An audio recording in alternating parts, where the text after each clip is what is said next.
Ni hao, bonjour et bienvenue dans cette vidéo d'introduction au chinois. Je suis Lilou Et moi Salomé. et nous allons vous montrer que le chinois est plus simple qu'on ne le pense au premier abord. Quand on commence le chinois, l'apprentissage des caractères peut paraître effrayant. Enfin, faut dire que quand on voit ça, ça se comprend. Mais les caractères sont aussi très beaux. Surtout quand c'est bien fait. Certains caractères sont des pictogrammes. Ils représentent un dessin, comme Mu qui représente un arbre, ou Je qui représente le soleil, et Yue pour la lune. D'autres caractères sont des idéogrammes. Ils associent des idées, comme Ming, la clarté avec le soleil et la lune, ou comme Su, se reposer, où il y a un homme à côté d'un arbre.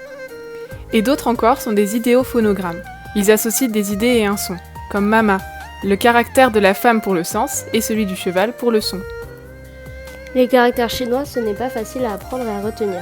Il faut du temps et de la patience. Mais c'est la classe de savoir écrire et lire le chinois. Par exemple, dans le métro. Et en plus, c'est intéressant. On peut s'inventer des histoires, des moyens mnémotechniques pour retenir. Ça fait travailler la mémoire, c'est un challenge à relever. Et puis c'est intéressant, c'est poétique. Parfois un peu tendu vu de l'extérieur.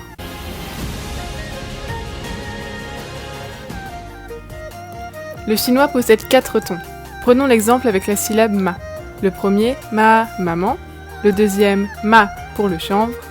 Le troisième, ma pour le cheval. Et le quatrième, ma pour un terme injurié.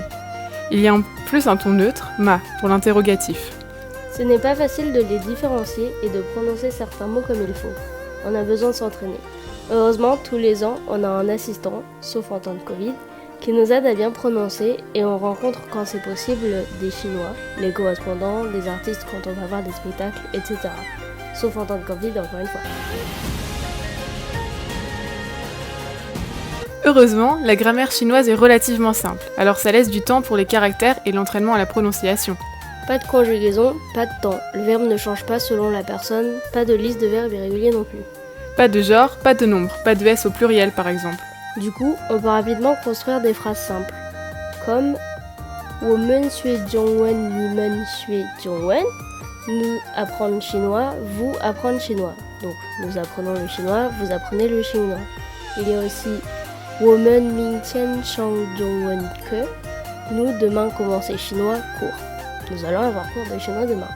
Pour conclure, le chinois est intimidant mais sort du commun dans les langues apprises en Occident, vu que c'est construit vraiment différemment.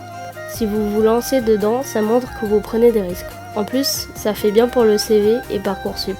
Puis en général, ça sert toujours de parler une autre langue. Merci de nous avoir écoutés, au revoir. 再见, au revoir.